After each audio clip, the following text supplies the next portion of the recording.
Good. Shalom, shalom. All right, this is Azariah coming at you with another lesson. Today's topic, we're going to be going over the destruction of Babylon. All right, so make sure you drop a like on this video. We're going to be going over the destruction of Babylon.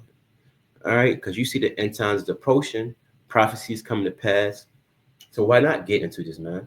Why not get into the destruction of Babylon? Right. So now we're going to start off about explaining who is Babylon. Babylon is America, man. Right. According to Revelation chapter 17, Babylon is America. All right. Let's jump right into it. This is Revelation chapter 17 and verse 1. It says, "And there came one of the seven angels which had the seven vials, and talked with me, saying unto me, Come hither, I will show unto thee the judgment of the great whore that sit upon many waters." Right? So this great whore is America, with whom the kings of the earth have committed fornication, and the inhabitants of the earth have been made drunk with the wine of her fornication. So America have committed spiritually fornication with the other nations, pushing her policies, her religion on all these different other nations, her economics, her trades, right? She committed spiritually fornication. That means that what? She is in all the other nations, pushing her all her wickedness upon them, right? Let's go to the book of Micah real quick to explain drunk with the wine. Micah chapter 2 and verse 11, right? It says, "If a man walking in the spirit of falsehood do lie, saying, I will prophesy unto thee of wine and of strong drink, he shall even be the prophet of this people."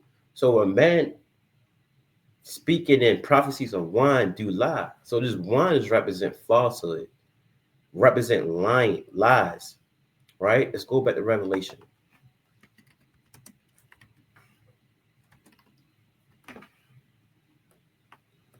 Right?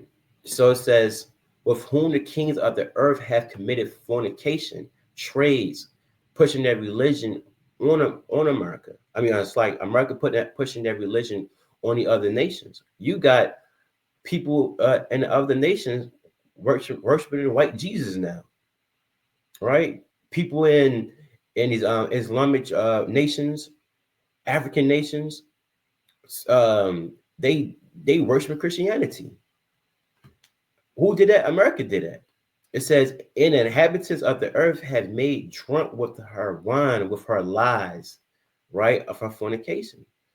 Verse 3. "So he carried me away in the spirit of the wilderness, into the wilderness, and I saw a woman sit upon a scarlet-colored beast." This beast represent the nation of Edom, the white race, full of names of blasphemy, having 7 heads and 10 horns.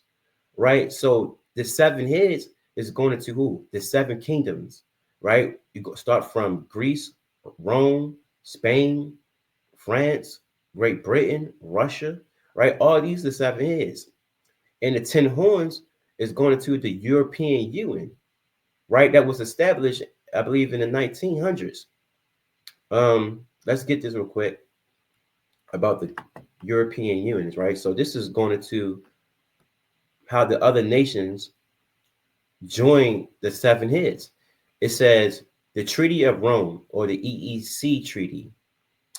It says the treaty established the European Economic Community, brought about a creation of the European Economic Community, EEC, the best known of the European communities, the EC.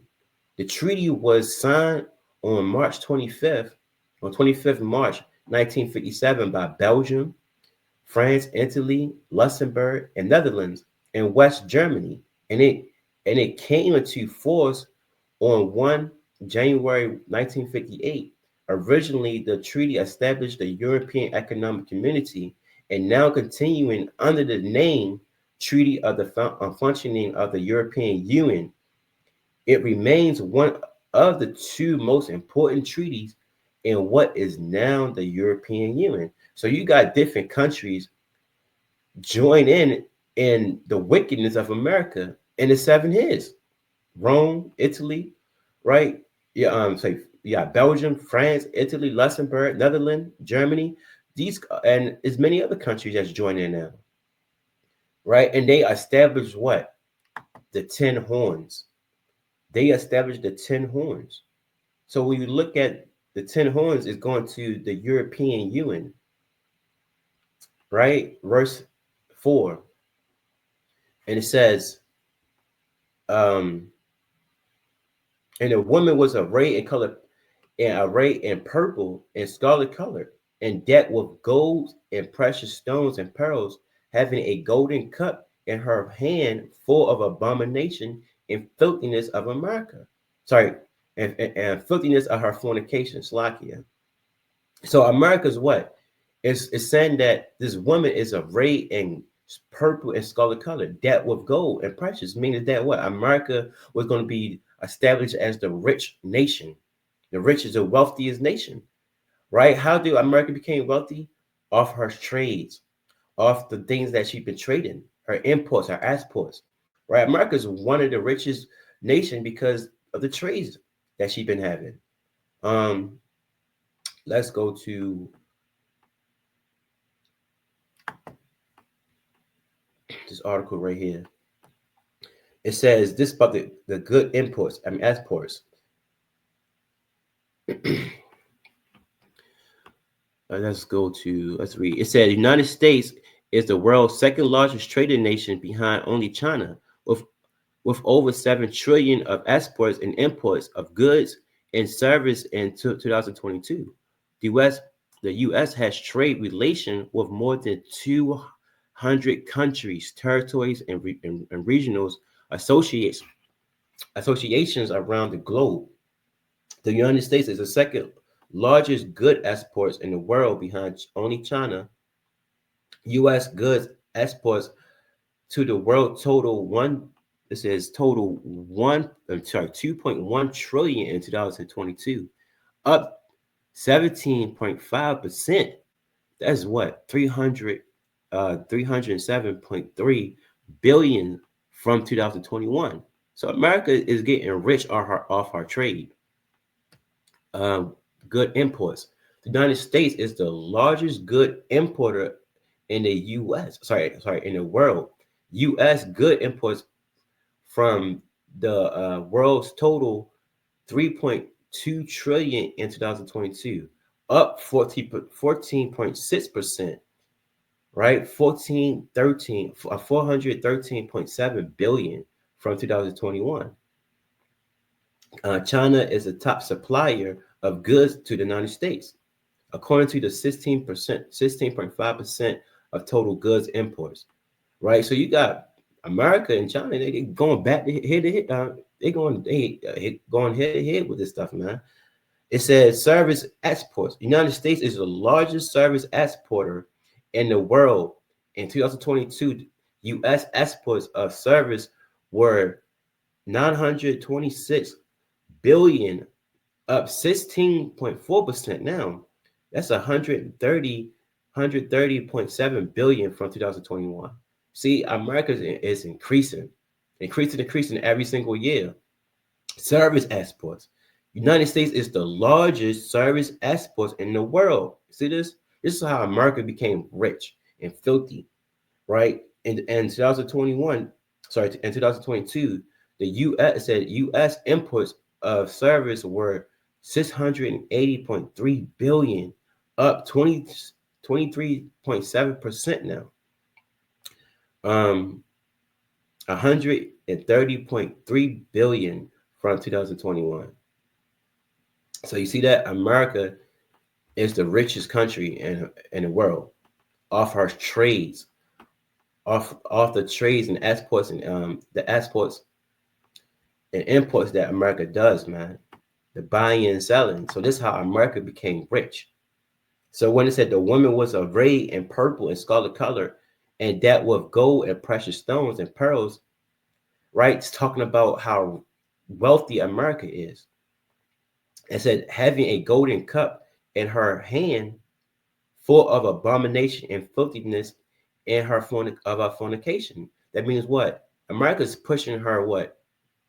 Her idols, idolatry, through all these different nations, right? Like I said, you got people in different nations celebrating Christianity, serving a white Jesus, right? Let's go to the book of Jeremiah, chapter 50, verse 38. It says, a drought is upon her waters, and they shall be dried up, for it is the land of graven images, and they are mad upon their idols. Right? So America is the land of graven images. America is a land of nothing but idolatry, wickedness, fornication, homosexuality. You got a bunch of you got a bunch of wickedness going in America. Whole bunch of idolatry. All these different nations that come here serving their idols here. All right. Let's go back to Revelation. I want to make another point real quick.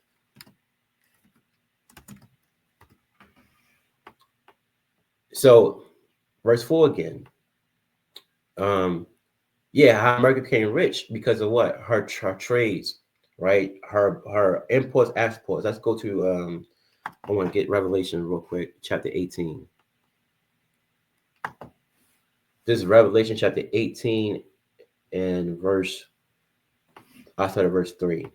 It says, for all nations have drunk of the wine of her wrath, of the wrath of her fornication, and the kings of the earth have committed fornication with her.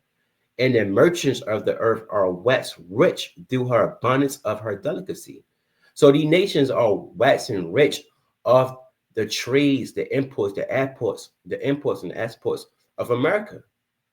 Right? Let's jump down to verse 10. That's all. Verse. It says, standing afar off for the fear of her torment, saying, that's not what I want. I'm sorry, verse 10. It says, standing afar off for the fear of her torment, saying, alas, alas, that great city Babylon, that mighty city, for in 1 hour is thy judgment come, and the merchants of the earth shall weep and mourn over her, for no man buyeth their merchandise anymore. Right? Meaning what? Their trades anymore. The merchants of gold and silver and precious stone, and of pearl and fine linen, and purple and silk and scarlet, and that it said, and thy wood, and all manner of vessels of ivory, and all manner of vessels of most precious wood, and of brass and iron and marble, and cinnamon and odor and ornaments, and frankincense and wine and oil and fine flour and wheat, and beasts and sheep and horses and chariots and slaves and souls of men. So these nations, West and rich, off America, right? America is the one of the wealthiest nation here, man. Right? It's Babylon the Great, the mothers of all harlots. So when you read about Babylon the Great, you reading about America in the Bible. It's not going to say America in the Bible. You gotta go deep into these prophecies and figure out who's Babylon the Great. And when you go deep into it, you'll realize that Babylon the Great is America. Right? Let's go to the book of Micah, chapter 4 and verse 10. There's another way of proving how America is Babylon the Great. It says, be in pain and labor to bring forth, O daughters of Zion, like a woman in travail. For now shalt thou go forth out of the city, and thou shalt dwell in the field, and thou shalt even go to Babylon. So this is a future prophecy that the children of Israel was going to go into Babylon in the last days. It says, there shalt thou be delivered. There the Lord shall redeem thee from the hands of thy enemies. So the Most High is going to deliver the children of Israel out of Babylon. So in the last days, the children of Israel, the blacks, Hispanics, Native Americans, will be dwelling in the land of Babylon when the Lord returns. So that's what it's saying, right? Let's go to the book of Zechariah, chapter 2 and verse 6. Right? It says, ho, ho, come forth and flee from the land of the north, right? Said the Lord, going to north, the land of the north, America. Said the Lord, for I had spread you abroad as the as the four winds of heaven, said the Lord. Deliver thyself, O Zion, that dwelleth with the daughters of Babylon. So it says, deliver yourself, O Zion. Zion is going into who? The Israelites, right? That dwellers that live with the what? The daughters of Babylon. So in the future, all right, during this time of Zechariah, he said that in the future, that the daughters of Babylon, that the Israelites will be living with their enemies, the daughters of Babylon. And who's the daughters of Babylon? Edomites, the so-called white race. Let's go to the book of Psalms. Psalms chapter 137 and verse 7. All right, this is the book of Psalms, chapter 137 and verse 7. It says, remember, O Lord, the children of Edom in the day of Jerusalem, who said, raise it, that means destroy it, even to the foundation thereof. O daughters of Babylon, who art to be destroyed. Happy shall he be that rewarded thee as thou hast served us. So it says the Edomites are the daughters of Babylon. So when you read about Israel being with the daughters of Babylon in the last days, we're going to be dwelling with our enemies, the so-called white race, right? They are the daughters of Babylon, right? And they established the Edomites, or white races. They came here to America, do Christopher Columbus, and what happened? They took over the land, right? They destroyed all the Indians, the native, the indigenous people out the land, right? Put them in resurrection camps or whatever, you know. Brought the northern kingdom, put them in slavery, then went and got the southern kingdom, brought them here, put them in slavery, right? These Edomites took over the land. All right, let's go to the book of Micah, chapter 2, verse 1. Let's see how the Edomites established America. Micah chapter 2 and verse 1. It says, woe to them that devise iniquity and work evil upon their beds. When the morning is light, I said, when the morning is light, they practice it because it is in the power of their hands. So it said, woe, I mean what? Destruction. Destruction to them that devise iniquity, that think upon a whole bunch of wickedness, right? They upon their beds thinking on what can they do next? What evil can they do next? And it says it's in the power of the hand, meaning what? The earth is given to the hands of the wicked.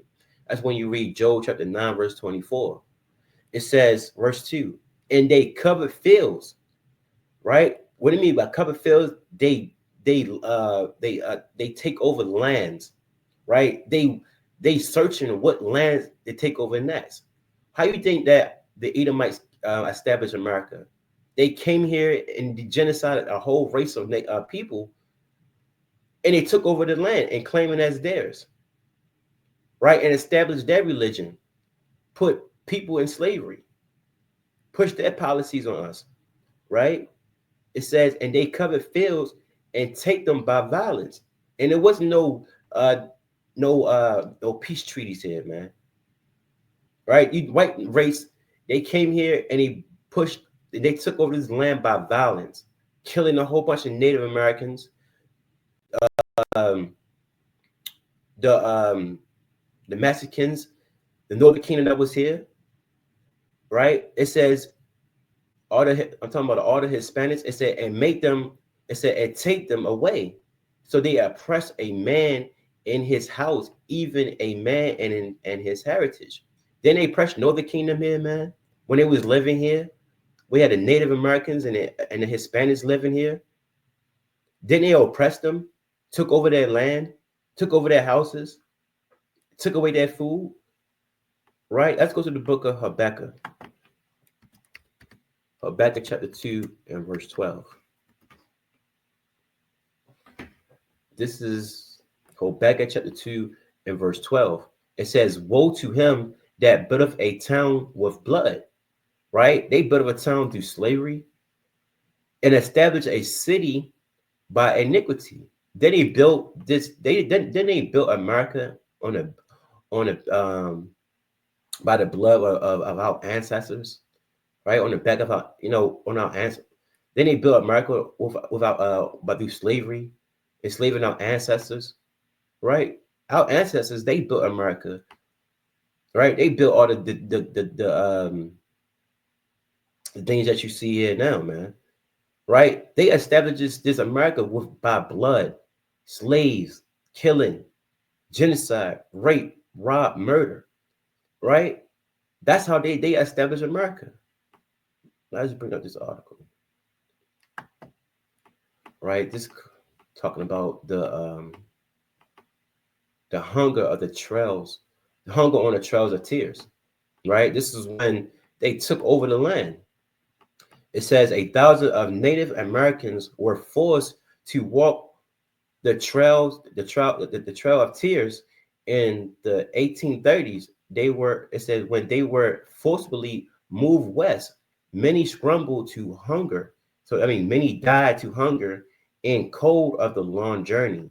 The Trail of Tears was the Cherokee name of the fatal journey they were forced to undertake in the 1830s. Thousands of Native people were driven from their homes in America's southeast to areas west of the Mississippi River, where a new government-sanctioned homeland was awaited them. The journey took 3 months, and thousands were left along in the trail, having scrambled to cold, hunger, and exhaustion. It says the Trail of Tears was 5,000 miles long, an important milestone in the 19th century policy of extermination and assimilation of American Native people. Forced starvation and controlling food sources play a central part in this policy, right? So they was starving out the Native Americans, forcing them to move, right? These settlers, the Europeans, they came to America over in this land, and they was starving out. They took control of our food sources, starving out the Native Americans. All right, it says food was an important weapon for the European Americans in this conflict with the native people, native population across the new continent. Say Dr. Britt Ridge and his archaeologist archaeologist who researches in the Cherokee tribe in the U.S. In the 19th century, the destruction of the crops in food stores was mentioned that was used to drive the Cherokee in the east to newly allocate areas in the west, and later when the Europeans to begin moving westward, the mass slaughter of bison became a way to rob native of their livelihood. In this way, the settlers could defeat the native population without going to war. So they basically forced us to leave by taking over our land and killing our animals, man. Right? Let's see something else.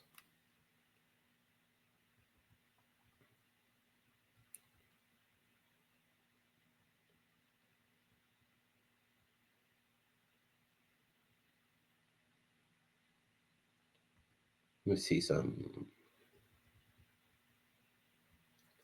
All right, so this might be it. So you see how they took over our land, man. They took over our land. They moved us out of our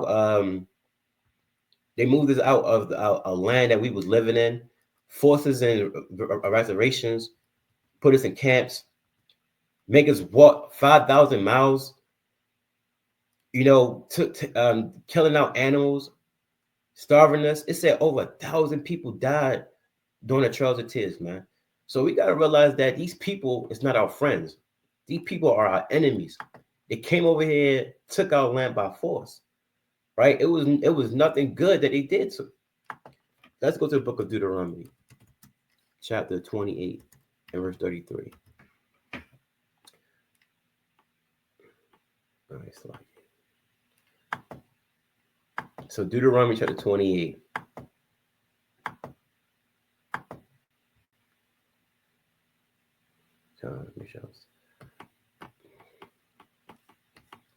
And verse 33, right? Is these not the curses? It says Deuteronomy chapter 28 and verse 33. The fruit of thy land in all thy labors shall a nation which thou knowest not eat up, and thou shalt be only oppressed and crushed always. Right? Then the native, the settlers, the European came over here, took over our land, took over our food, and oppressed our people. It says, so that thou shalt be mad for the sight of thy eyes which thou see. And our people wasn't loving that. Our people was angry, but it was really nothing they could do about it, right? Really nothing they could do about it. So they came over here to this land, took over, established their government, killed, genocide a lot of our people, raped, robbed, and murdered them and colonized them, pushed their religion on our people, pushed their way of living, their economics, their policies on our people, man. Right? Then came over to the west coast of Africa and said, look, we're going to need more help. Let's get these people from the west coast of Africa, the southern kingdom, take them over there to America and push them in, and put them in slavery to help further the economic wealth of America. Let's watch this video real fast.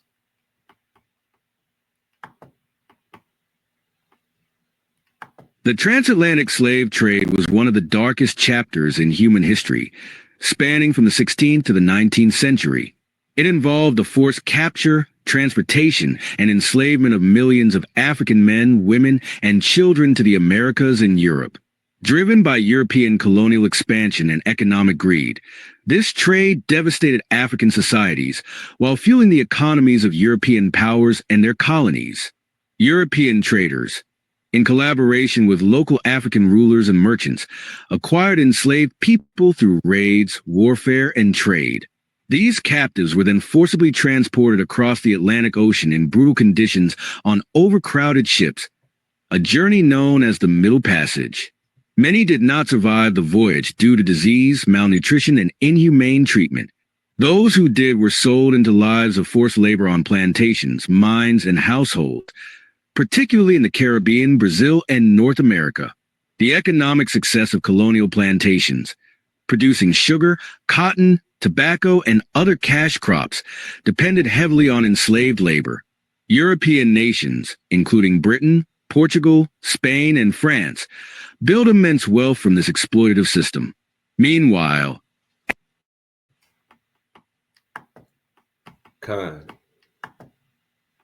So go much right there. So you see, yo, high key. First of all, it's freezing, but this house, all right. Slack here. So you see how America was established through that trade, slavery, right? They got wealthy off of the backs of our ancestors and slavery, right? That's how America became one of the richest and wealthiest nation, right? Taking over our land, taking over the land of the indigenous people here in America, the native, right? Our brothers from the Northern Kingdom, and pushing them in reservation camps and taking over their land, starving them out, killing them, pushing the Hispanics into slavery. Right? Let's go to the book of Jeremiah. Jeremiah chapter 23 and verse 13. This is the book of Jeremiah, chapter 20, verse 22, verse 13. Right? Jeremiah chapter 22, verse 13. It says, woe unto him that buildeth his house by unrighteousness, and his chamber by wrong, that used his neighbor's service without wages, and giving him not for his work. And they didn't give nothing for our work, our slave. It was free labor, right? Free labor. They forced us in their plantations, right? Y'all saw the movie Roots before, in 12 Years of Slavery, right? All these different slave movies. They didn't give us no money for our labor. It was free labor. That's why I said this woe, destruction to him that buildeth a house by unrighteousness. So Americans, they established this country by unrighteousness, putting us in slavery, right? Removing us from our homeland, the land we was at, right? Let's go to the book of having us work from sun up to sundown, man. Let's go to the book of Leviticus chapter 19, verse 13. Right? It says, thou shalt not defraud thy neighbor, neither rob him. The wages of him that is hired shall not abide with thee all night until the morning. So it says, thou shalt not defraud thy neighbor. Didn't they defraud us? Right? Didn't they rob us? Rob us from our wages? Didn't give us what we worked for? And having us work all day and all night? Right? Our people was oppressed, working from sun up to sundown, and sometimes even longer. Right? Let's go to this another article real quick. Right? This Christianization of slaves in the West Indies by Jeffrey K. Paget. It says, after the horrendous sea voyage from Africa, slaves were separated and placed on plantation in the West Indies. These slaves, already disoriented, were now forced into a brutal life of labor and surveillance. Day after day, the African culture, the Africans talking about the Israelites, cultivated crops, tender to animals, and served their owners in, it says, in any way possible, 16 to 18 hours of week. 16 to 18 hours of work, right? We was working from 16 to 18 hours out there in the sun, sweating, dehydrated, right? No food. It says 16 to 18 hours of work was the norm on most West Indian plantation. It says, and during the season of sugarcane harvest, most slaves only got 4 hours of sleep. The punishment of disobeying an order was far worse than just accepting what was asked. This treatment of the slave created anger and hatred towards the white plantation owners, feeling that the slave could not vent in only one way. The slave could vent in only one way. Resistance, yet for resistance to succeed, the slave need to share some common values. Those slaves who were able to convert to Christianity were able to create such a bond through a common religion. In turn, this unity served as a way to resist the atrocity the plantation owners imposed on them. Thus, for many slaves, Christianization served as means of resistance throughout the period of the slave trade. So our people was kind of forcing themselves to worship Christianity just so they can get, some ease of the hard bondage that the white people was putting on us, man. So we was working about 16 to 18 hours oppressed. 16 to 18 hours oppressed, man. Sometimes we do that here in the day now. They got us working about 16 to 18 hours a day now. And he's doing warehouse, driving these trucks and stuff like that now, man. Waking up 2 o'clock in the morning, not getting off work until 4 o'clock in the afternoon, 4 or 5 o'clock in the afternoon. Right? Let's go to the book of Lamentation, chapter 5 and verse 1. Right? This is the book of Lamentation, chapter 5 and verse 1. It says, remember, O Lord, what is come upon us. Consider and behold our reproach. Our inheritance is turned to strangers, and our houses to aliens. So look, these other nations, the white settlers, they calling them strangers and aliens. They're the real aliens. It says, we are often orphans and fatherless. Our mothers are as widows. They was killing us, killing the men. We have drunken, it said we have drunken our water for money. Our wood is sold to us. They took over our land, and now we have to pay them for what? Food, money. This is our land. Wood, homes, and stuff like that. It said our nets are under persecution. We labor and have no rest. Right? We labor and have no rest. We was working 16 to 18 hours a day under persecution, hard labor. Right? We had no rest. Our people was serving the white man sun up to sundown. Let's go to the book of Job, chapter 20.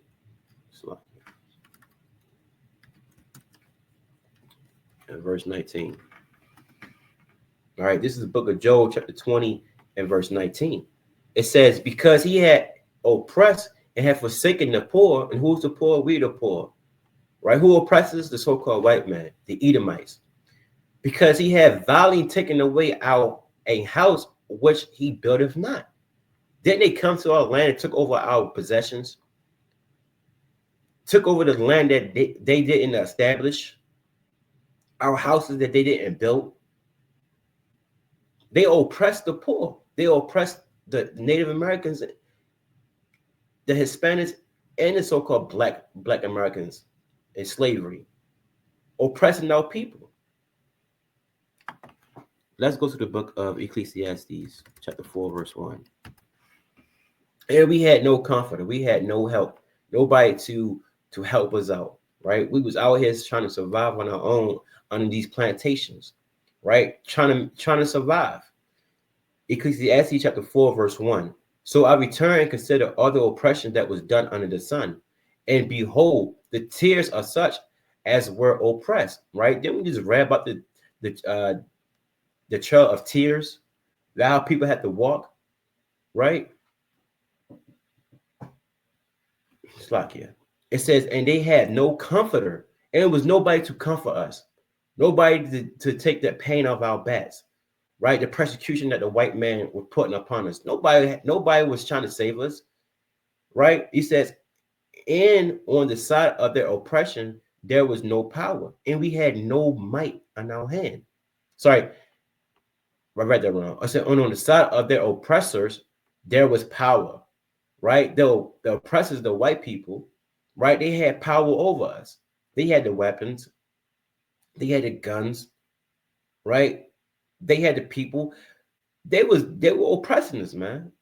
It says, but they had no comforter. But we had no comforter. Nobody to save us. People were making laughing stock at us. They was rejoicing over our downfall, right? They was sending gifts to one another, like I said in the book of Revelation, right? Let's get that real quick. Revelation chapter 11. This is the book of Revelation chapter 11 and verse 8. It says, and their dead bodies shall lie in the street of the great city. And what's the great city? Babylon the Great. That's the great city, which spiritually is called Sodom and Egypt, where also our Lord was crucified. And they, notice Sodom and Egypt going to what? The wickedness of Sodom, the fornication, all the drugs they was doing, all the wickedness they was doing in the land of Sodom. And Egypt is meaning what? The land of our oppression, the land of our slavery, our land of our captivity, our hard bondage, where our Lord was crucified because the knowledge of the Most High was crucified here in America, right? They pushed the image of the white man, right? We lost who we were here in America. It says, verse 9, and they of the people talking about the other nations, and kindred and tongues, and nations shall see their dead bodies 3 days and a half, and shall not suffer their dead bodies to be put in grave.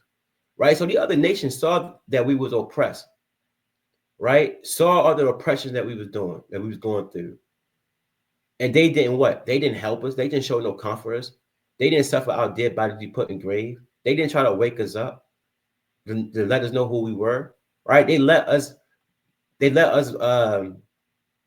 basically they just let us, they laughed at us, they make mockery of us, they rejoice over our downfall. Right? It says, and they that dwell upon the earth shall rejoice over them. The other nation, they rejoice when they see Israel was taken out of their homeland. Right? And make merry and shall send gifts to one another, because these two prophets tormented them that dwell on the earth. Right? We tormented them. So what they did, they rejoiced when they got the victory. Let's go to the book of Lamentation. Let's go back to Lamentation chapter 2 and verse 15. All right. Lamentation chapter 2 and verse 15. It says, all that pass by clap their hand at thee. They hiss and wag their head at the daughters of Jerusalem, saying, is this that city that men call the profession of beauty, the joy of the whole earth? All thy enemies have opened their mouth against thee. They hiss and gnash the teeth.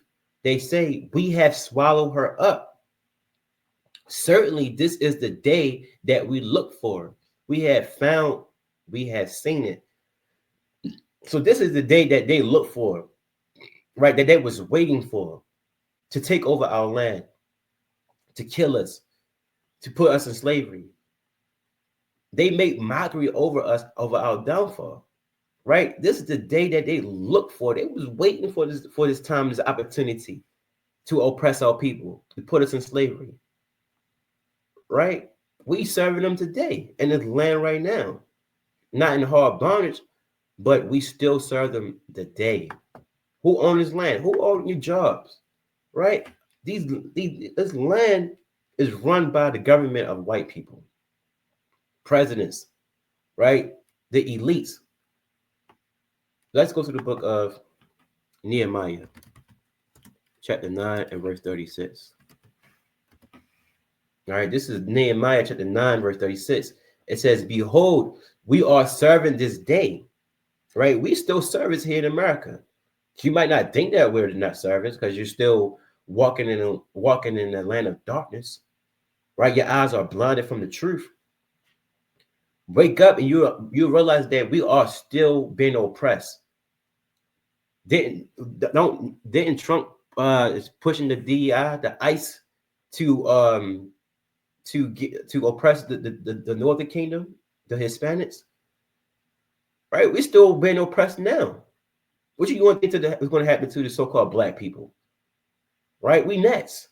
It says, behold, we are serving this day for the land that thou gavest unto our fathers to eat the fruit thereof and the good thereof. Behold, we are service in it. Didn't our forefathers own this land before the white settlers came here? Right? We said we are oppressed in the land that the Most High gave, because our Northern Kingdom brothers came here. They established this land before these white settlers came. It says, and it yielded much increase unto the kings whom thou hast set over us. And now what? They profit off the land now. They own all the businesses and the stores, the farms, and everything like that. The water. It says, because of our sins, also they have dominion over our bodies and over our cattle, and it says at their pleasure, and we are in great distress. Are we not in great distress? Right? Don't these people have dominion over our bodies? Right? Don't these people shooting us down in the streets, creating all type of laws and killing us and getting away? Right? They have dominion. They can, if Esau wants, if the so-called white man wants to make martial law happen right now, he can, and put all so-called blacks and Hispanic Native Americans in concentration camps. He can do that. Right? They have dominion over our bodies. If they want to shoot us down in the streets and get away with it, they can. They run the court systems. Right? Let's go to the book of Zechariah, chapter 11 and verse 5. Right? It says, who possessors slay them, right? And hold themselves not guilty. How many times our people are being murdered and slain on the streets, and these people is getting away with it? It says, and they that sell them say, blessed be the Lord, for I am rich, and their own shepherds pity them not. And they think that they're having a blessing because they could do that to our people, that they can get away with murder, right? So these people have dominions over our body. They put up laws against us. They persecute us. Let's go to the book of Psalms, chapter 64, verse 1. It says, Psalm chapter 64, verse 1. Hear my voice, O God, in my prayer. Preserve my life from fear for the enemy. So let me make sure I'm still alive. Good. It says, hide me from the secret counsel of the wicked, from the insurrection of the workers of iniquity. It's like here. Right. So he said, hide me from the secret counsel of the wicked, from the insurrection of the workers of iniquity, who whet their tongues like a sword and bend their bows to shoot their arrows, even bitter words. Right? These bitter words that he shoot at us, man, is what? Is their laws that they got against us. Right?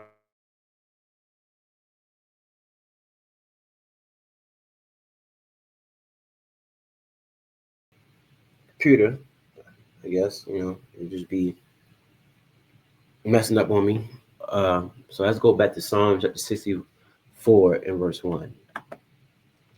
All right, this is the book of Psalm chapter 64, verse 1 from the top again.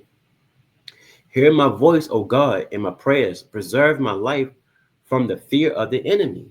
Hide me from the secret counsel of the wicked. Who's the wicked? The so-called white man. From the insurrection of the workers of iniquity, who whet their tongue like a sword and bend their bows to shoot their arrows, even bitter words. And these bitter words is what?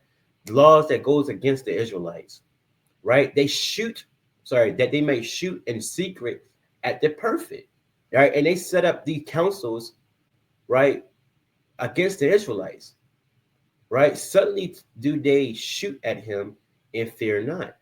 They encourage themselves in an evil matter. They consume laying snares privately, right? Setting up traps, laws privately, that they say, who shall see them? They search out iniquity, right? They keep searching out different ways to keep us oppressed. They accomplish a diligent search, both the inward thoughts of every one of them, and their heart is deep. So these nations set up laws against the Israelites to keep us oppressed, to keep us not knowing who we are, right? To keep us in their ruler and their dominion and rulership, right? Let's go to the book of Wisdom of Solomon, chapter 2, and let's go to verse 10. Right? Wisdom of Solomon, chapter 2, verse 10. This is what the wicked say. It says, let us oppress the poor righteous man. Let us not spare the widow, nor reverence the ancient gray hairs of the age. They didn't care about our old men, our young men, right? The widows, the poor of our people. It said, let our strength be the law of justice, for that which is feeble is found to be nothing worth. So it said, let their strength come by their policies, their laws that they push on people, right? Their government. Like for example, the 14th Amendment, right? The born citizen right that Trump taking away now, right? Meaning that if you come to this land, right? If you come to this land and you was born to this land, like you come to this land and your child is born to this land, they have a right to be a citizen to America. Trump is taking that away now, right? He's taking away the born citizen right of the 14th Amendment, right? They're setting up all the DEI laws now, right? Taking away uh, the laws of discrimination. That means what? They can now tell you that, look, you're not working for my job, working at my job because they don't like your skin color, or they don't like the way you talk. They don't like the way you wear your clothes or something like that, right? These people can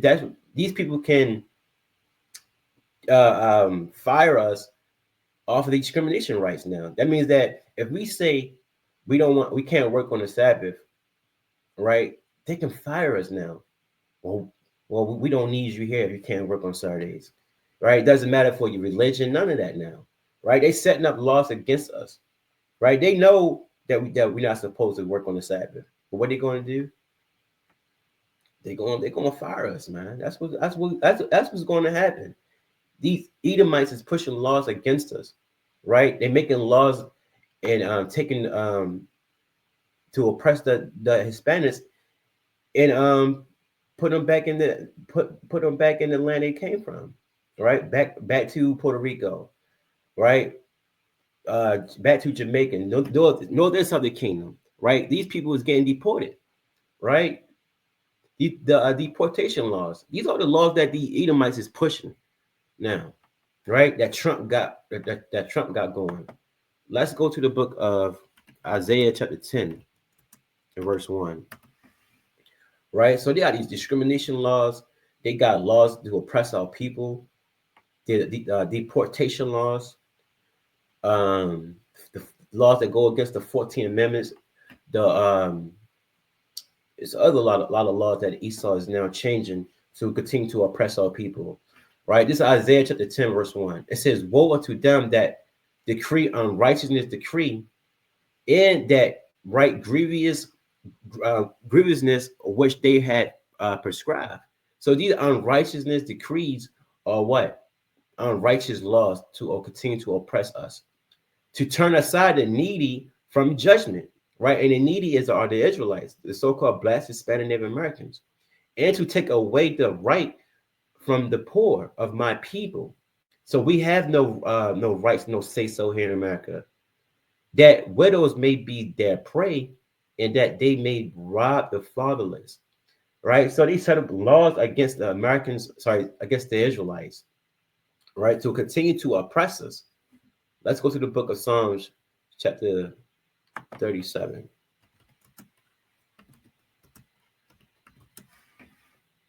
But they don't know that we have a God on our side, right? They don't know that. Well, they know, but they don't care. But our people don't know that we have a God on our side that going to revenge us for all the oppressions that the Edomites put upon us, right? Let's go to Psalm chapter 37, verse 12. It says, the wicked plotted against the just and gnashed upon him with his teeth, right? The wicked, the Edomites, the wicked of the earth, they plot against the just. They set up councils against us, like the United Nations, right? And they talk about the Israelites. How can they continue to oppress us? The Lord laughed. It said, the Lord shall laugh at him, for he see that his day is coming. The Most High see that the end is coming for the Edomites and their rulers. And in this kingdom. The wicked have drawn out the sword and have bent their bow to cast down the poor and needy, and to slay such as be of upright conversation. Those are the Israelites that keep the commandments. Their sword shall enter into their own heart, and their bow shall be broken. So the Most High is going to turn the judgment against them. They're going to reap what they sow. Let's go to the book of Jeremiah, chapter 51.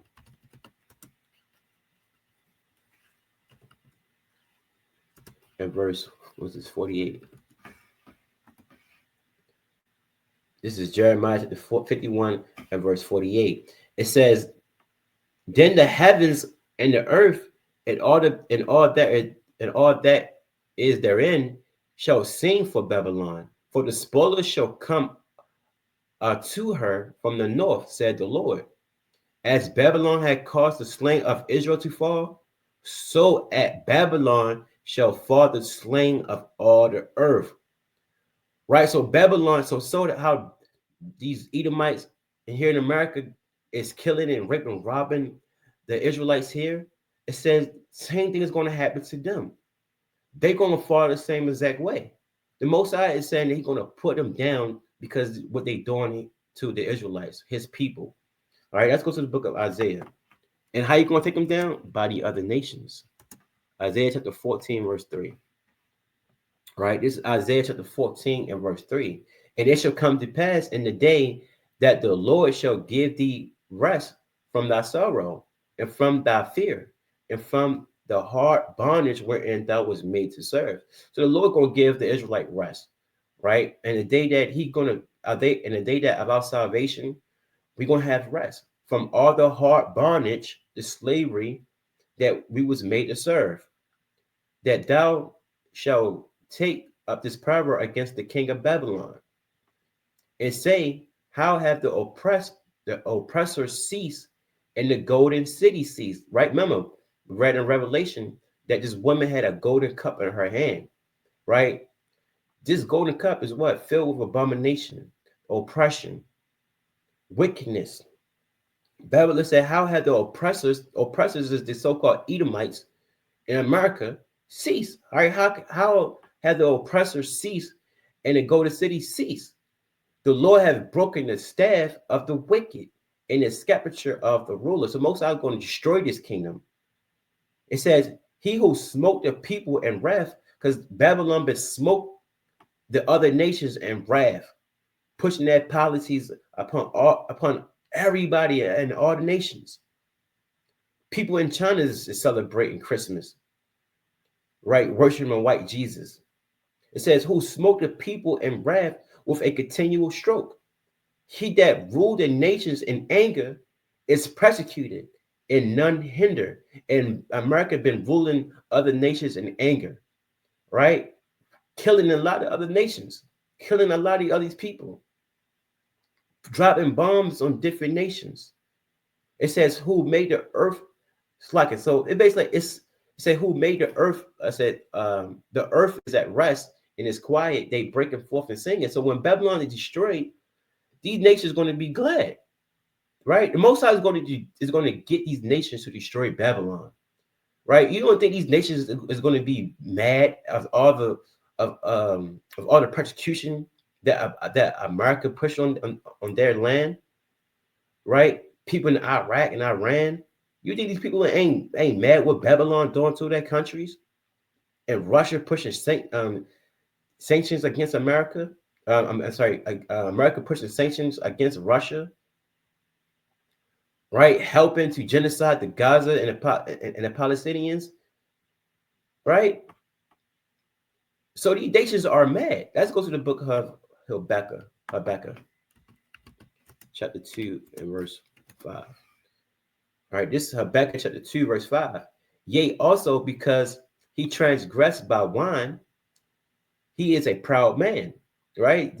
America is a proud nation. Neither keepeth at home, and he got all his military, his religion, his democracy. They push it throughout the whole entire world among many nations, who enlarges their desire as hell. And they push destruction, persecution on a lot of different nations, pushing their democracy on them. It says, and is as death and cannot be satisfied, and American cannot be satisfied until it takes over the whole world. But gather unto him all nations and heap up unto him all people. And what it do? That's why America is the great melting pot, right? Because it's gathered all nations here. And these nations here is going to turn against America. You got East Indians here. You got Ishmaelites, the Arabians here, the Arabs, they here. The Chinese, they here. All the other nations is here in America. You think that they're not going to? You think that they don't see the oppressions that America is doing to that country and their families? It says, shall not all these take up a parable against him and a taunting proverb against him, and say, woe to him that increase that which is not his. And America been a Christian, pushing their policies in all these different nations. right? How long, which is not, it's how long into him which leadeth himself with thick clay, right? And that thick clay is talking about the other nations of men that's here in America, right? Let's go to the book of Daniel, chapter 2 and verse 40. Right? This is the book of Daniel, chapter 2 and verse 40. It says, and the fourth kingdom shall be strong as iron, for as much as iron breaketh in pieces and subdue all things, and as iron that breaketh all these shall it break in pieces and bruise. Right? This fourth kingdom is going to Rome, all the way extended to America today. And whereas thou saw the feet and toes, part of powder clay and part of iron, the kingdom shall be divided, but there shall be in it of the strength of the iron, for as much as thou sawest the iron mixed with merry clay. Right, so his iron is mixed with merry clay. The clay is talking about the other nations. America is going to be mixed with other nations. That's why you got other nations here in America today. And as the toes of the feet were part of iron and part of clay, so the kingdom shall be partly strong and partly broken. And whereas thou sawest iron mixed with merry clay, they shall mingle themselves with the seed of men.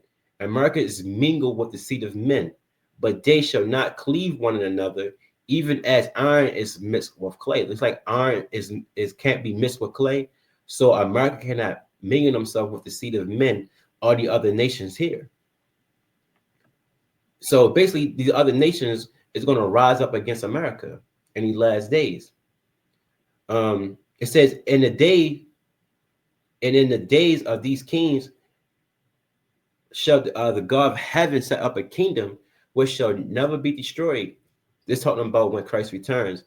And the kingdom shall not be left to another people, but it shall break in pieces and consume all the kingdoms, and it shall stand forever. So once this nation be destroyed, America be destroyed, that's when Christ's kingdom is going to rise up and take rulership and power and dominion over the whole earth forever and ever.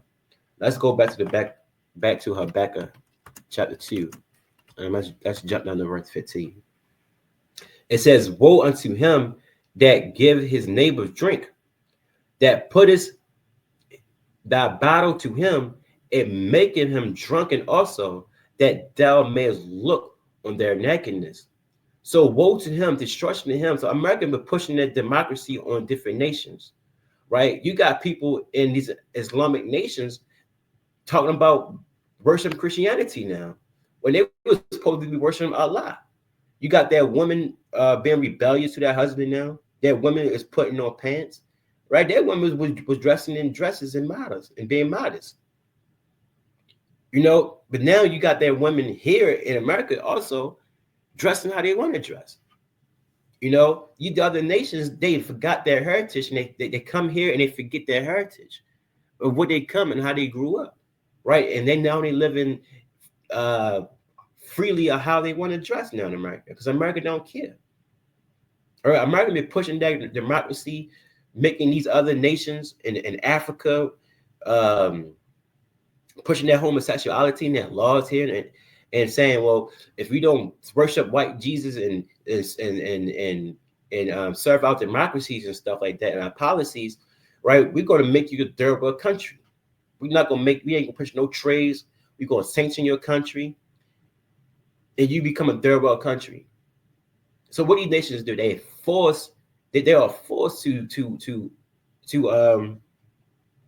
to partake in American fornication and that democracy and their laws, right? So they forcing these nations. Let's go to this article. Well, before we go to the article, I want to get this real quick.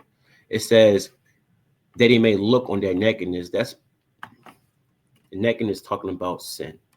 Let's go to the book of Exodus, chapter 32, and verse 25. All right, so when it says they make them naked, it's talking about sin. It said, and when Moses saw the people, when Moses saw that the people were naked, For Aaron had made them naked unto their shame among their enemies. So the Mosai saying, I'm sorry, so Slakia. So these people were naked. Naked represent wickedness and shame. Back to Habakkuk real quick. Chapter 2, verse 15. It says, woe to him that giveth his neighbor drink, that putteth the bottle to him and making him drunk also. So America were pushing that democracy throughout many different nations, that thou may look on their nakedness and making them and making these other nations partake in American fornication and wickedness. Right? Let's go to this part of this video now.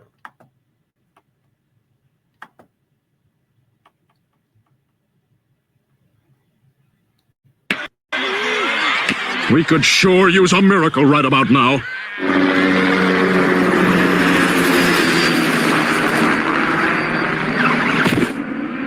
President Bush! Howdy, Saudis. Democracy has arrived.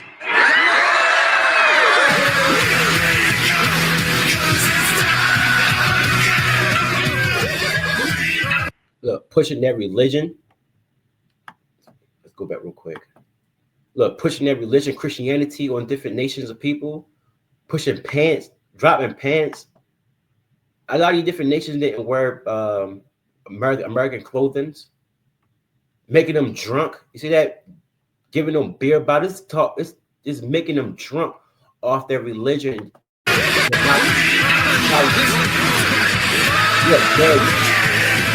Look, look how ridiculous that is.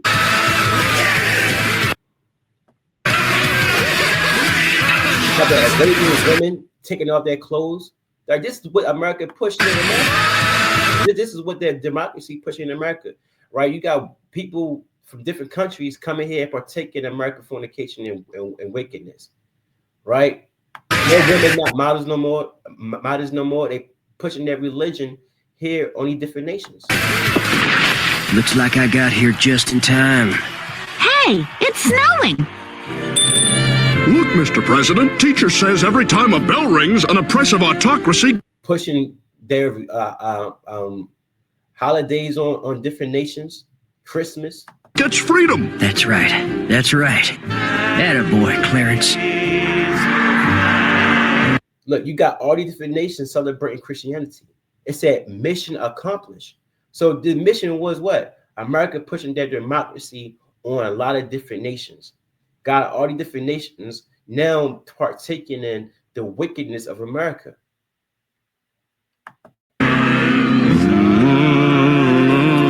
Making them drunk with their wine. The wine of their fornication, that sin, their wickedness.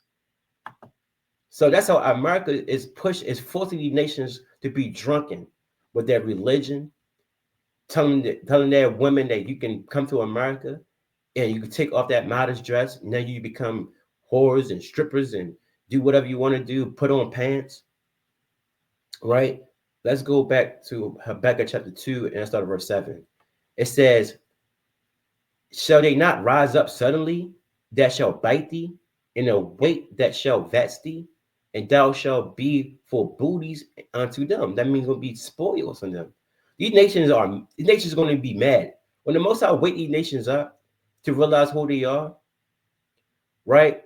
They're going to get mad at all the democracy and religion that America been pushing on that people, and all the oppression that they push, because thou has spoiled many nations.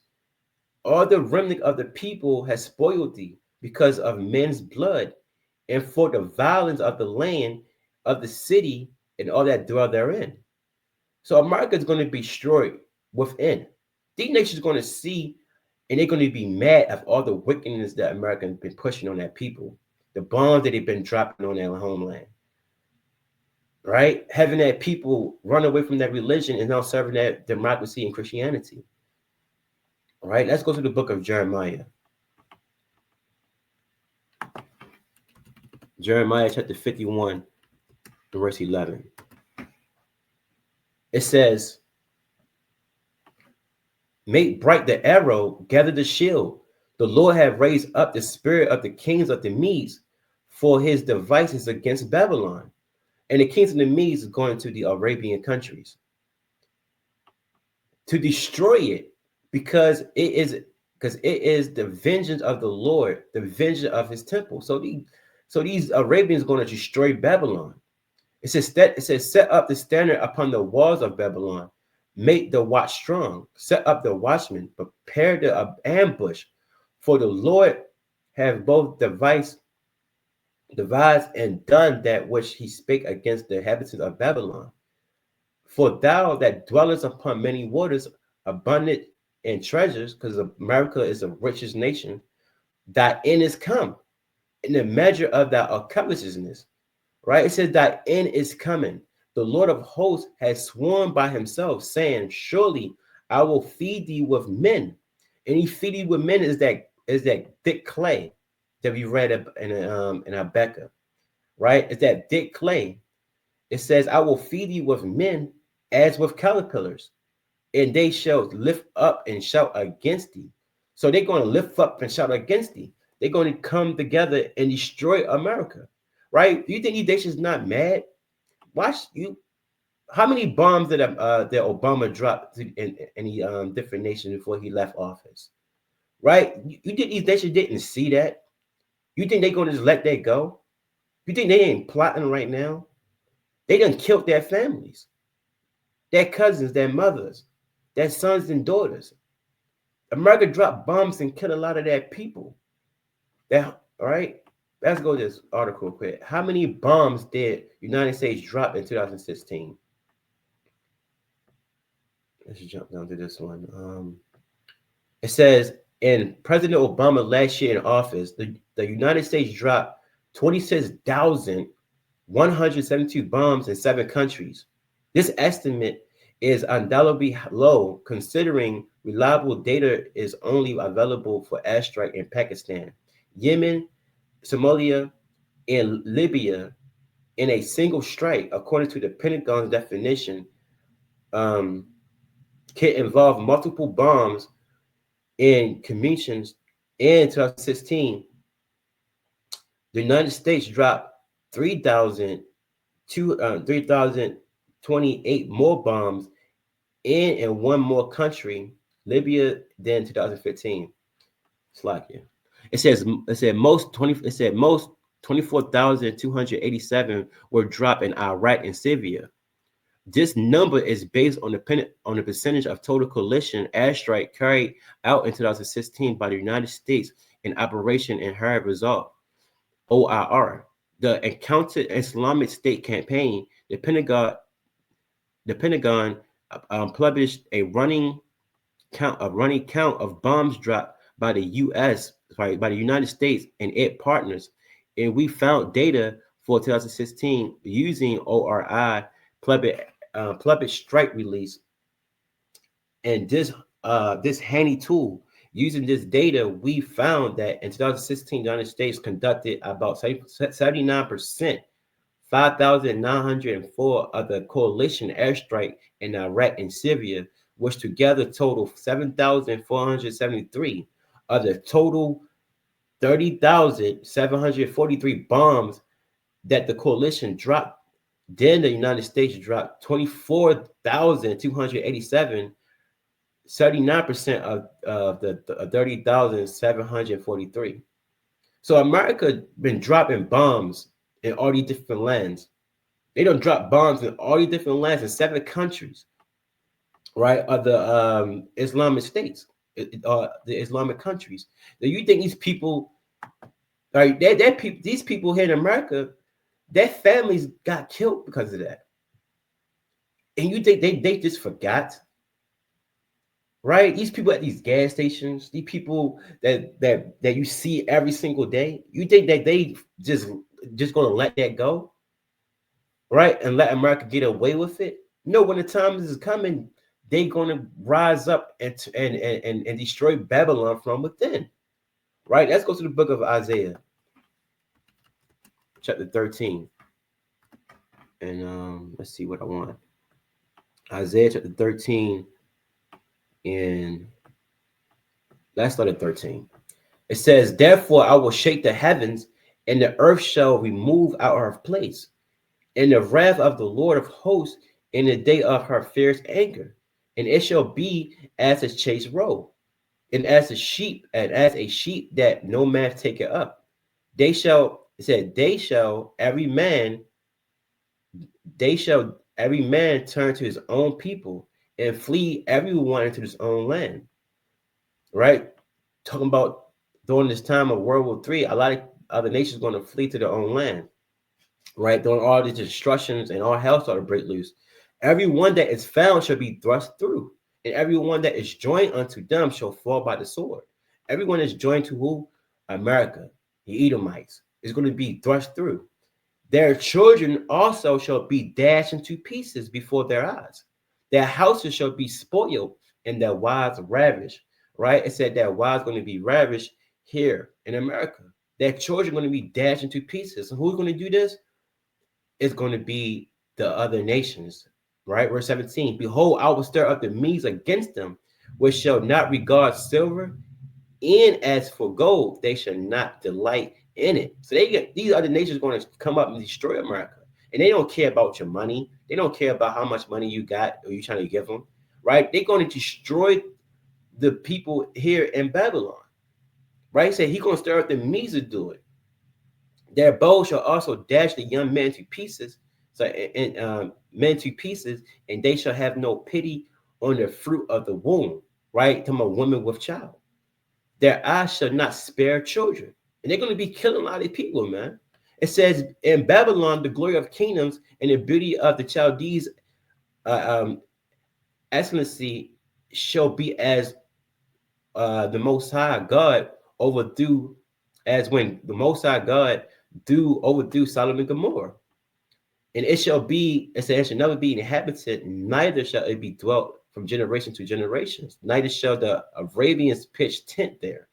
Neither shall the shepherds make their foes there. So America is going to be destroyed, right, by the other nations. All right, let's go to the book of Genesis. Sorry, let's go to the book of Isaiah chapter 14.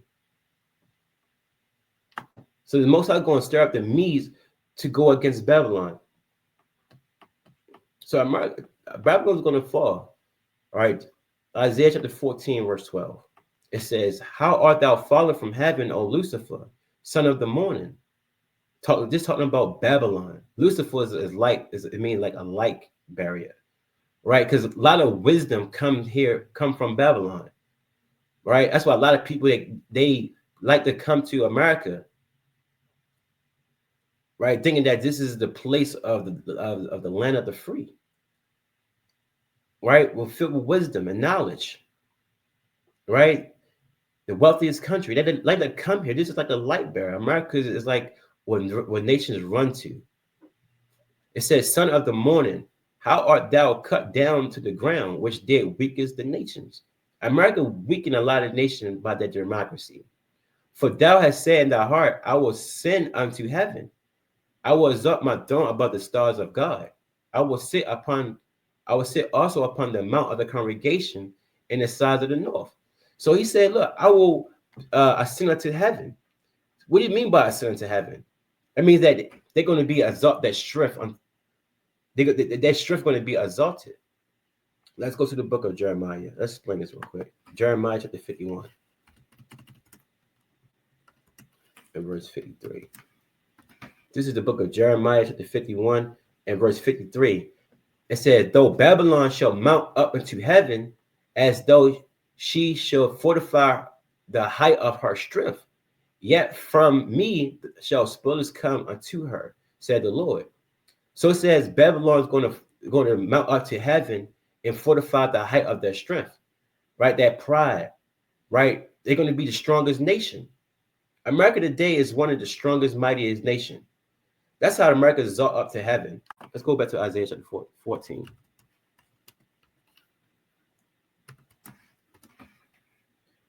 All right, let's lock in.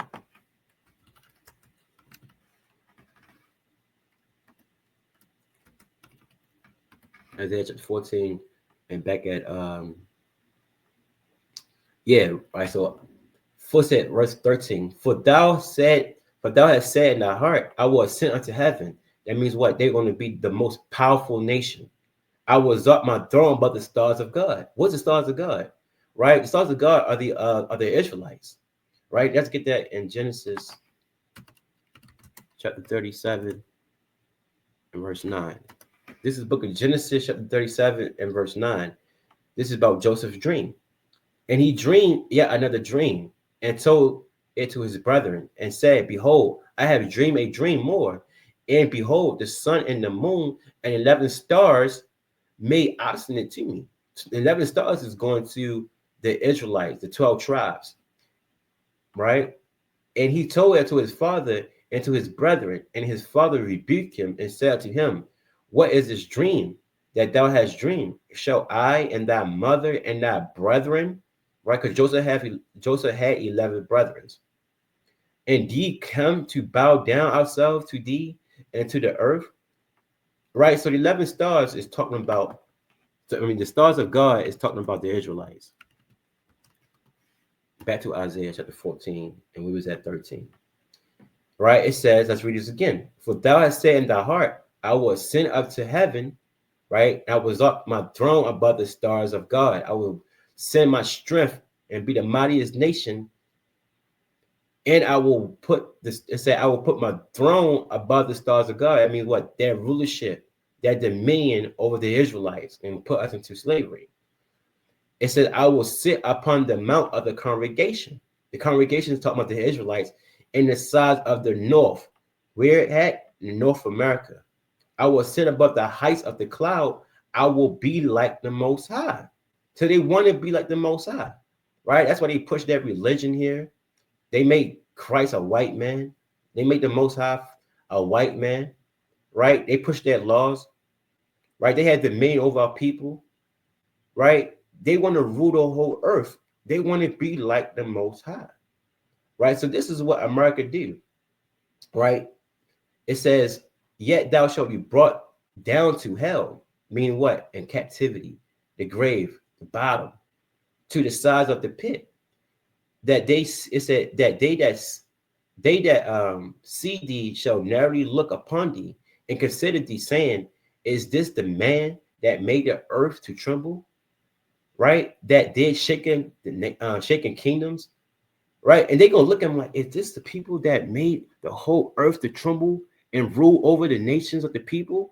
Right? America's going to be destroyed. These nations are going to come up against America, right?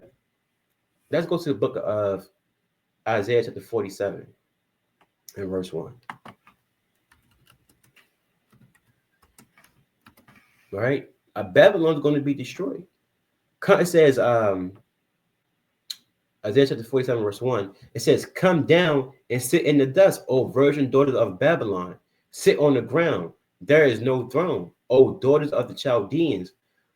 For thou shalt no more be called tender and delicate. Right? I mean, no more you can be called tender and delicate. You sit as that woman, right? These nations are going to see that you just a whore, right? And you spread your fornication among all these different nations. It said, take the millstone and grind mill, uncover thy lots, and make bare the leg, uncover the thigh, pass over the river. That nakedness shall be uncovered. Right? I mean, these nakedness, all the sins that America pushed on people, on these different nations, these nations are going to see all the wickedness, right? All the sins that they have been doing. Yea, thy shame shall be seen. I will take vengeance and I will not meet thee as a man. Right? These nations going to, Babylon is going to be exposed.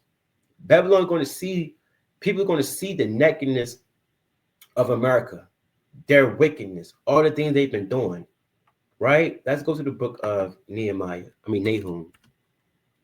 All right, this is the book of Nahum, chapter 3, and verse 4. Right? It says, because of the multitude of the whoredoms of the well-favored harlot, right? Who's the favorite harlot? Mystery, Babylon the Great, the mothers of harlots, right? Like we read in the book of Revelation, chapter 17, and verse 5. The mystery of witchcraft that selleth nations do her whoredom. And who she sell nations? She sold the Israelites into different nations, right? And families do her witchcraft. Behold, I am against thee, said the Lord of hosts, and I will destroy that, and I will discover thy skirt upon thy face. I will show the nations thy nakedness. So the other nations are going to see the wickedness of America. That this is not a tender and delicate nation, right? And the kingdoms thy shame. So they're going to see the downfall of America. America's going to be exposed to the whole world, the wickedness, right? Let's go back to Isaiah chapter 47. And I think it was at verse 4. Isaiah chapter 47 and verse 4. It says, as for our Redeemer, the Lord of hosts is his name, the Holy One of Israel. Sit thou silent and get thee unto darkness, O daughters of the Chaldeans. Right? The daughter of the Chaldeans is talking about the daughters of Babylon, right? The Edomites. For thou shalt no more be called the Lady of Kingdoms, right? The Lady of Kingdoms, the mother of the mother of harlots, the great whore. I was rough with my people. I have polluted my inheritance and given them into thy hand, right? We was enslaved here in America. Thou didst show them no mercy, right? They didn't give us no mercy. We was working sun up, sun down, 16 to 18 hours in harsh labor.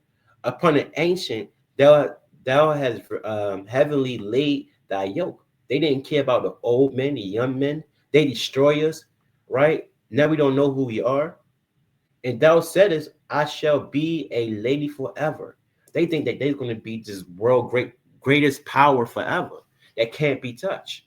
So that thou didst not lay these things in thy heart, neither didst remember the later end of it. They just thought that nothing's going to happen to them, right? That their wickedness is not going to be exposed, that they can get away with all type of folly, fornication, and sin.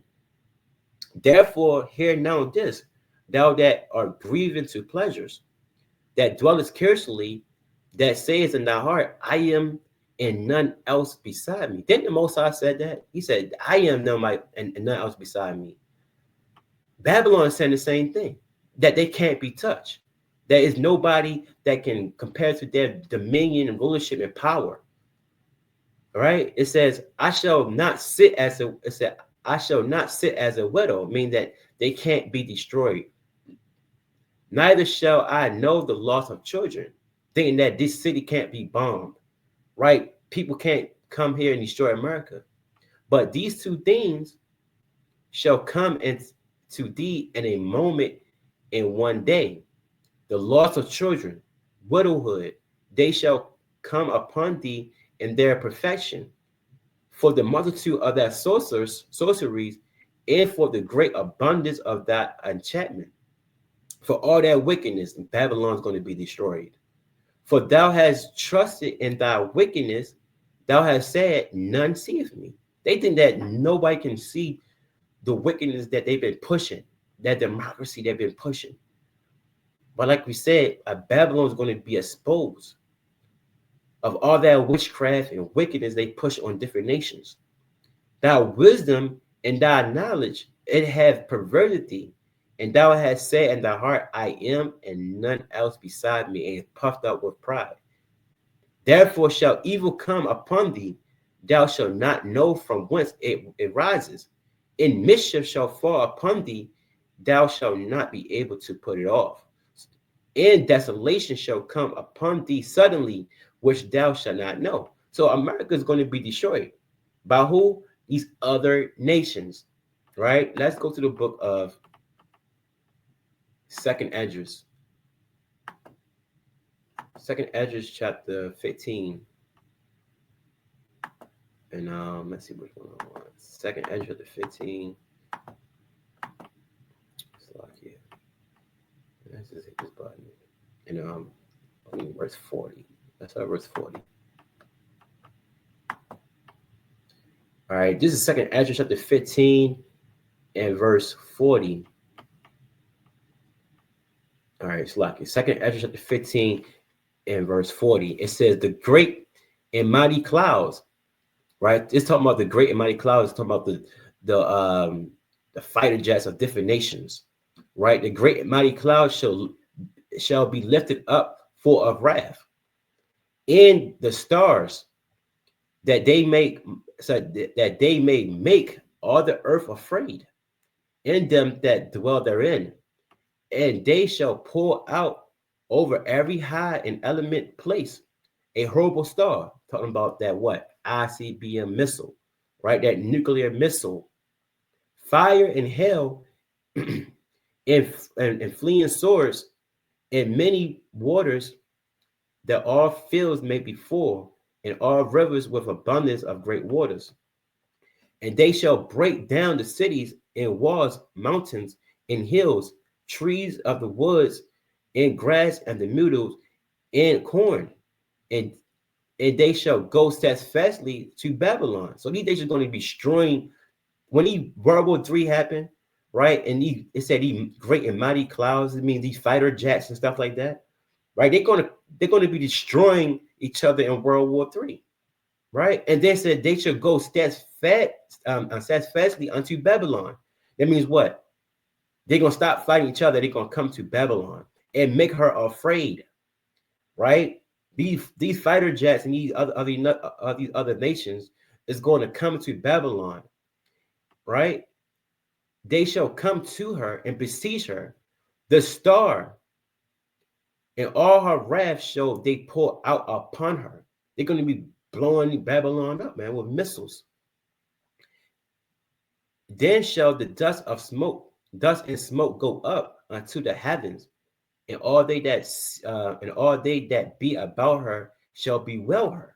So these nations are going to come to Babylon to destroy Babylon. They're going to besiege her, surround her, and destroy her with ICBM missiles. And ain't it the same thing that was said in Revelation about, it says these other nations are going to come against Babylon? Let's go to the book of Revelation real quick before we go back. Revelation chapter 17 and verse 16. All right, this is book of Revelation chapter 17 and verse 16. It said, and the 10 horns, which is what? The EU, United Nations, basically going to be NATO, right? NATO is the military of the NU, Slovakia. It said, then the 10 horns which thou sawest upon the beast, these shall hate the whore. So the other nations is going to hate the whore. Who's the whore? America. And shall make her desolate and naked. All right. And shall eat her flesh and burn her up with fire. The other nations going to come to America, besiege her, and drop bombs to America. For God hath put it in their hearts to fulfill his will, and to agree and give their kingdom unto the beast, until the word of God shall be fulfilled. So the Most High is going to put his spirit upon the other nations to come against America. Go back to the second Ezra real quick. It says, let's read verse 44 again. They shall come to her and besiege her, right? Same thing we just read in Revelation chapter 17, verse 16. The stars and all her wrath shall they pour out upon her. Meaning what? Missiles, bombs. Then shall the dust and smoke go up unto the heaven, and all they that be about her shall bewail her. That's the same thing he said in Revelation chapter 18, real quick. Let's get that. The book of Revelation chapter 18, and let's start at verse 8. This is the book of Revelation chapter 18, verse 8. What did it mean about bewail her? The other nations is going to bewail America. Therefore shall her plagues come in one day, death, mourning, and famine, and she shall be utterly burnt with fire. For strong is the Lord God who judges her. And the kings of the earth who have committed fornication and lived deliciously with her shall bewail her. Right? Same thing we read in 2nd Ezra, chapter 2, verse 44. These nations going to bewail her and lament for her. For when they see the smoke of her burning, when the other nations see America being destroyed, they're going to bewail her. All right? So let's go back to Jeremiah. Let's go to Jeremiah. So these nations are going to bewail America, man. Jeremiah chapter 50 and verse 9. All right, Jeremiah, man, chapter 50, man, goes mighty against Babylon, man. We're not going to read the whole thing. We're going to jump down. It says, "For lo, I will raise and come. I will rise and come. I will rise and cause to come up against Babylon, a assembly of great nations." Right? We just read that in Revelation chapter 17. Read that in Second Esdras chapter 15. "From the north country, and they shall set themselves in array against her." Meaning what? They're going to besiege her. "From thence she shall be taken. Their arrows shall be as of a mighty expert man. None shall return in vain." That means what? They're going to destroy America. America ain't going to be able to stop it. That jumped on to verse 14. It says, verse 14, "Put yourself in array against Babylon round about." Meaning what? These nations are going to besiege America. "For it said, all ye that bend the bow, shoot at her, spare no arrow. For she has sinned against the Lord." The Most High going to put the spirit upon the other nations to destroy America. Right? Let's jump down some more to verse. This whole chapter is fire, but we're not going to get the whole thing. Let's start at verse 23. Oh, 22. It said, "A son of battle is in the land, and of great destruction. How is the hammer of the whole earth cut asunder?" America is the hammer of the whole earth. Why? Because it pushes their military throughout the whole land, the whole earth. You got American military in almost in every single country, pushing their democracy on people. How is the hammer of the whole earth cut asunder and broken? How is Babylon become a desolation among the nations?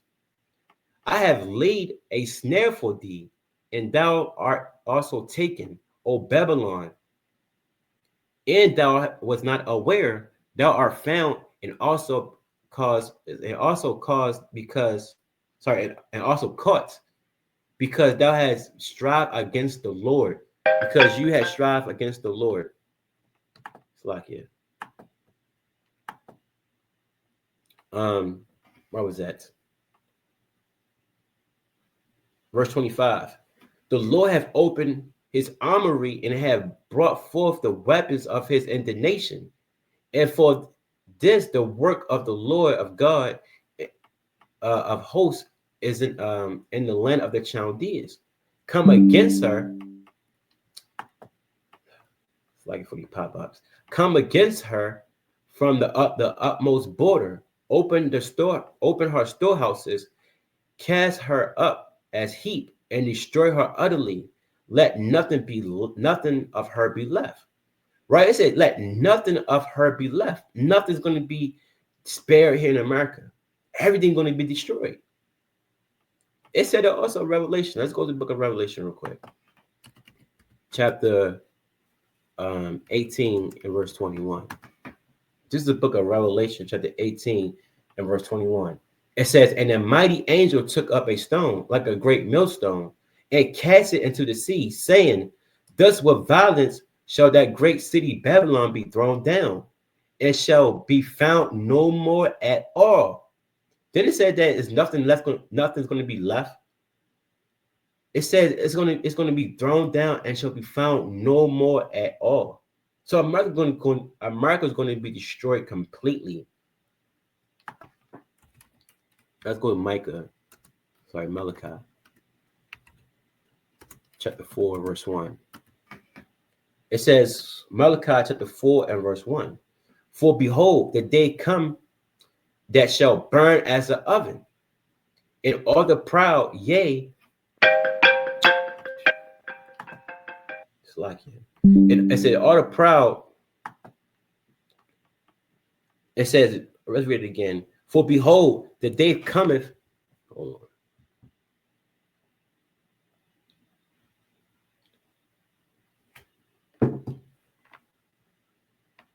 It says, "For behold, the day cometh that shall be burnt as an oven, and all the proud, yea, all that do wickedly shall be stubble. In the day that cometh shall burn them up, said the Lord of hosts, that it shall leave it shall leave them neither root or branch, nor branch. So, like I said, nothing's going to be here in America, right? The day coming that everything's going to be destroyed. This whole nation is going to be burnt up with nuclear warfare, right? With missiles, bombs, destroying everything. Let's go back to Jeremiah chapter 51. Jeremiah chapter 51 and verse 24. This is Jeremiah chapter 51, verse 24.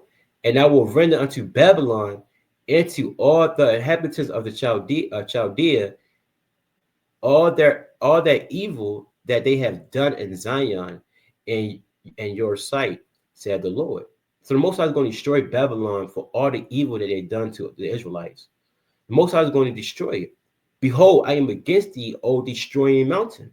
Because America been destroying these different nations for a long time, said the Lord, was destroyer of all the earth. And I will stretch out my hand upon thee and roll thee down from the rocks, and it will make thee a burnt mountain. So America is going to be that burnt mountain. The nations are going to come up against Babylon and wipe them out completely. Right? The Most High is going to do this, man. He's going to put the spirit upon all the other nations. So let's go to the book of Isaiah, chapter 13, verse 19. All right, it's two more. Isaiah chapter 13, verse 19.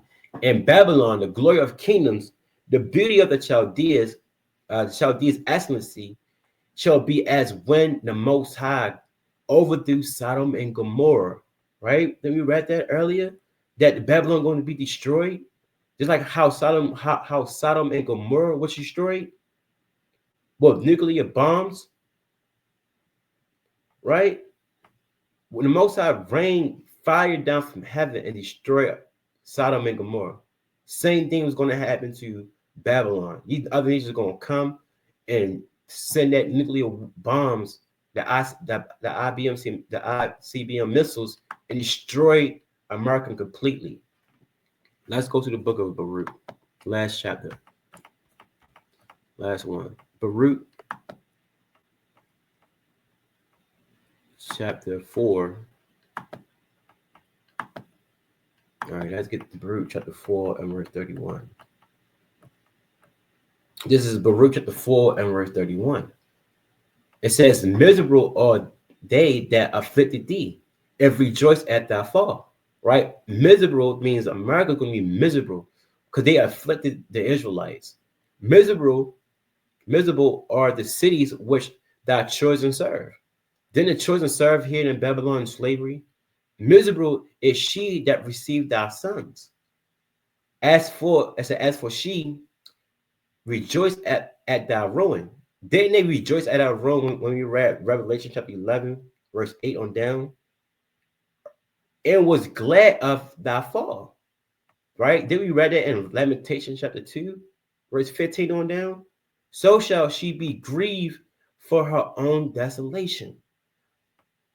For I will take away the rejoicing of her great multitude, and her pride shall be turned into mourning. Did we read that in the book of Revelation?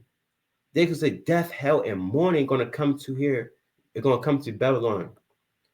For she shall come up. It says, for fire shall come upon her, from the everlasting, long to endure, and she shall be inhabitant of devils for a great time. O Jerusalem, look about thee towards the east. That means what? Israel, the Israelites. When you see all these destructions coming to America, the nuclear bombs come to America, it said, look towards the east. Your salvation is going to be near. The Most High is coming. Christ is coming with his thousands of angels. It says, look up in the book of Luke. It says, look towards the east, and behold, the joy that cometh unto thee from the Most High. When you read the book of Matthew, it says that Christ is going to come from the east. It says, lo, thy sons coming from thy sons come whom thou sentest away. They come gathered together from the east to the west by the word of the Holy One, rejoicing in the glory of the Most High. So Babylon is going to be destroyed when the Most High put the spirit upon these different nations to come against Babylon. The other nations are going to destroy Babylon from within. America is going to be destroyed. Thus said the Lord. So with that, I hope this lesson was edifying. Right? Babylon is going to be destroyed. Death to Babylon, death to America. For all the trials and tribulations and sin they put upon our people, the Most High is going to destroy Babylon. And with that, I want to say, all praise to the Most High, Yahweh Bashem Yahweh Shah. Shalom.